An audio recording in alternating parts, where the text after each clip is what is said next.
soal kuil. Ada yang mengatakan jangan sebut kuil haram. Walaupun istilah umumnya kuil yang tidak mendapat kebenaran tuan tanah atau kerajaan, itu tidak ikut peraturan lah. Baik, jangan kita bergaduh soal istilah. Tapi yang penting apa? Tak boleh. Itu yang penting. Ikut peraturan. Masjid yang dibangunkan, ikut peraturan. Gereja dibangunkan, ikut peraturan. Jadi semua yang lain pun begitu juga. Jadi harus cari jalan penyelesaian, bukan pergaduhan. Baik, kalau ada orang langgar, apa kita ambil tindakan? Kita jalur hukum, bawa pada lembaga yang sah dan peraturan. Dan ini bukan perkara baru. Timbul muncul seolah-olah ini perkara baru berlaku semalam.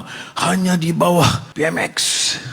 Kacau bilau. Amboi. Padahal semua kerajaan masa itu, masa BN perintah, masa PN perintah, masa PAS perintah, sampai sekarang sebahagian keadilan, kerajaan perpaduan, hal itu berterusan. Jadi kalau tanya saya, haruskah kita cari penyelesaian? Saya jawab, ya.